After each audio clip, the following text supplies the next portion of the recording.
Mesdames et messieurs, bonsoir et bienvenue dans cette nouvelle édition des 22h. Voici tout de suite les titres. La République de Djibouti a célébré ce lundi 1er décembre 2014 la journée mondiale de lutte contre le sida. Mot d'ordre, zéro discrimination, zéro décès à Djibouti. Autre titre dans cette édition, Michel Jean remplace l'ancien président sénégalais Abdou Diouf à la tête de l'Organisation internationale de la francophonie. Voilà pour les titres, bienvenue à tous. À l'instar du reste du monde, la République de Djibouti a célébré ce lundi 1er décembre 2014 la journée mondiale de lutte contre le sida, ou une semaine nationale de sensibilisation sur la pandémie et les mesures de prévention afin de prendre fin et d'éviter toute contamination. C'est au ministre de la Santé, Dr Qassim Issa Ousmane, qui est revenu l'honneur de lancer officiellement cette semaine nationale de lutte contre le VIH-Sida. L'événement est annonciateur d'une semaine riche en activités dans le cadre de la riposte nationale contre la terrible pandémie. Le thème retenu pour cette année est « Plus aucune infection, halte aux discriminations contre les sidéens et zéro décès liés au sida ». Diverses activités seront organisées et réalisées au cours de cette semaine avec les nombreux partenaires de la lutte contre le VIH-Sida dans le pays. Outre le ministre de la Santé, le ministre de l'Enseignement supérieur et de la Recherche, Nabil Mohamed, la secrétaire d'État à la Solidarité nationale, Zahra Youssouf Rayad, ainsi que la ministre de la Promotion de la Femme et du Planning familial, chargée des relations avec le Parlement, Hasna Barkhad Daoud, la représentante de l'ONU-SIDA et les représentants des agences des Nations Unies et d'autres organisations internationales ont assisté à la cérémonie de lancement. Cette occasion me donne l'insigne honneur de reconnaître l'engagement de la plus haute autorité du pays, son Excellence M. Ismaël Omar Guelleh, et son soutien au programme et aux personnes vivant avec le VIH. Comme l'habitude, je voudrais tout d'abord exprimer toutes mes félicitations au ministre de la Santé et à son équipe pour l'organisation de cette journée mondiale de lutte contre le sida. Le féliciter également pour son choix de s'adresser aux jeunes en général et aux paramédicaux en particulier.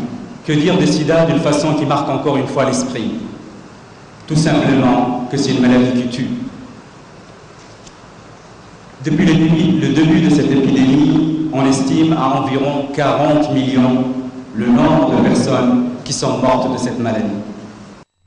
Le ministre de la Santé, Dr Qassim Issa Ousmane, a rappelé les importants efforts menés par son département pour le dépistage précoce de la pandémie, les médicaments antirétroviraux remis aux malades ainsi que les aides humaines, sociales et psychologiques apportées aux sidéens. Écoutons les propos du ministre. Cette journée permet à plusieurs partenaires publics et privés de donner des informations sur la situation concernant la pandémie, et c'est d'ailleurs l'occasion de mettre un accent de plus sur la prévention, le dépistage, le traitement et la prise en charge du VIH-Sida dans les pays à forte ou faible prévalence. Le thème de cette année reste objectif: zéro nouvelle infection au VIH, zéro discrimination et zéro décès lié au sida. Cela ne peut se faire sans la conjugaison des efforts de tout un chacun. Le rapport 2013 de l'ONU-SIDA sur l'épidémie fait état de 35 millions de personnes vivant avec le VIH dans le monde, dont 2,1 millions de nouvelles infections. Il n'existe pas de moyen de guérir de cette infection. En revanche, les traitements efficaces avec des médicaments antirétroviraux peuvent juguler le virus et permettre aux patients de continuer à mener une vie productive et en bonne santé. Chez les femmes enceintes, on note une hétérogénéité de l'épidémie, essentiellement concentrée dans la tranche de 20-34. Mais l'engagement le plus fort reste toujours celui du président de la République, son Excellence M. Ismaël Omar Guelleh, qui, par la signature de l'initiative présidentielle PTP+, a placé ce programme comme priorité nationale. Dans l'actualité également, la tournée d'information et de vulgarisation sur les actions et acquis majeurs du gouvernement qu'entreprend l'association Génération du Concret s'est poursuivie hier à Tadjoura, où les promoteurs de cette initiative ont rencontré les leaders de la société civile de Tadjoura et d'Obok. L'association Génération du Congrès de Djibouti avait entamé ses périples le 23 novembre dernier en commençant par la capitale puis en se déplaçant vers les régions de l'intérieur. La rencontre d'hier à Tadjoura qui clôture cette initiative avait débuté par des présentations sur différents thèmes socio-économiques et les perspectives de développement pour ces deux régions du nord du pays. Parmi les dossiers abordés figurent en bonne place de développement local expliqué par Dr Abdelkader Hassan. Ce dernier a indiqué que le gouvernement djiboutien compte redynamiser le pouvoir des conseils régionaux et communaux avec la mise en place d'un secrétaire général dans chaque région afin de renforcer leur pouvoir. La question de l'emploi a été largement développée par Ahmed Ali Dembio qui a indiqué que les jeunes, une fois diplômés, ne s'inscrivent pas à l'Agence nationale de l'emploi et de la formation professionnelle, l'ANEFIB. Il ignore, a-t-il ajouté, les opportunités qui leur seront offertes. Autre dossier au centre de discussion, la question des infrastructures, avec notamment le nouveau projet ferroviaire. Là, Mme Fatouma Awale du ministère du Transport a souligné qu'un nouvel essor économique attend les régions du Nord. Les plus importantes activités seront concentrées autour du port de Tadjoura et des opportunités du travail de jeunes seront plus grandes. Il faut s'y préparer à travers des formations liées aux activités aux questions, conducteurs d'engins, d'élevage, de manutention, chauffeurs, techniciens qualifiés.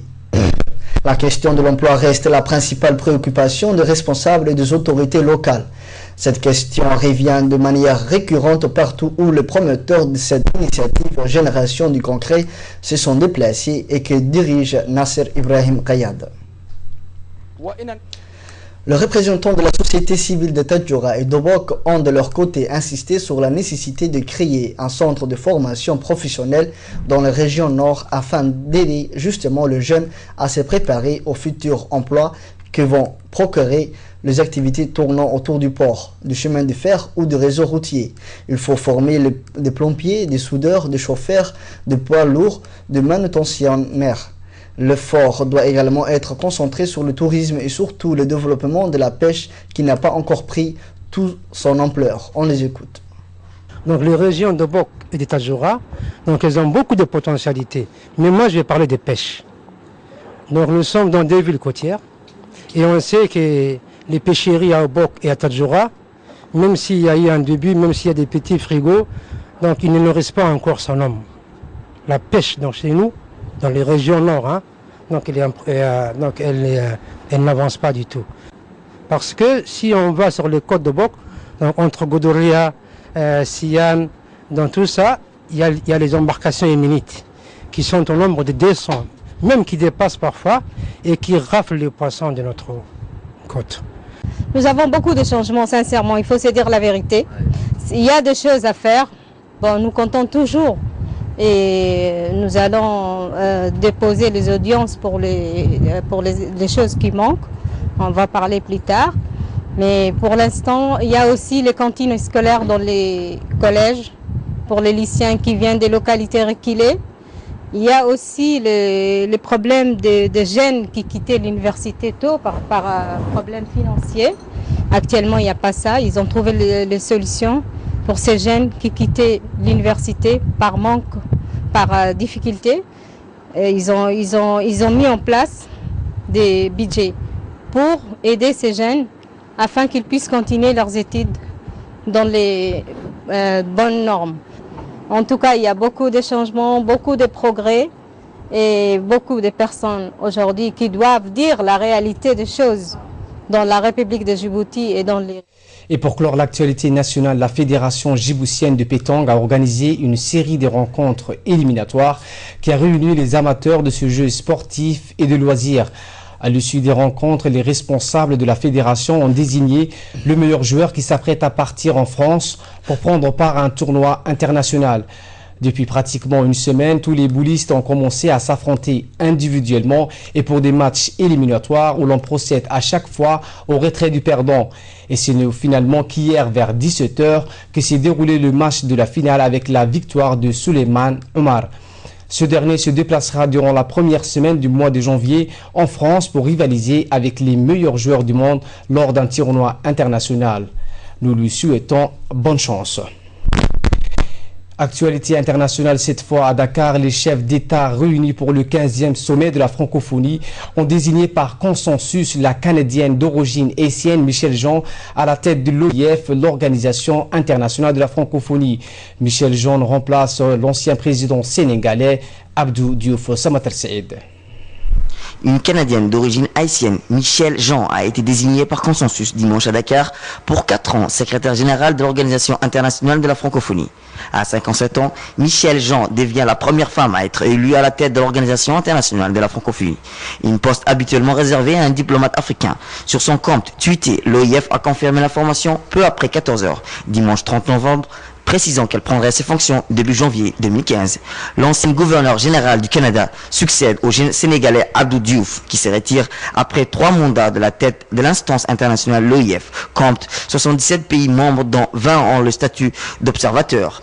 Parmi les autres candidats figurent notamment Henri Lopez, ancien Premier ministre de la République du Congo, l'ancien ministre mauricien Jean-Claude et Pierre Buyoya, ancien président du Burundi.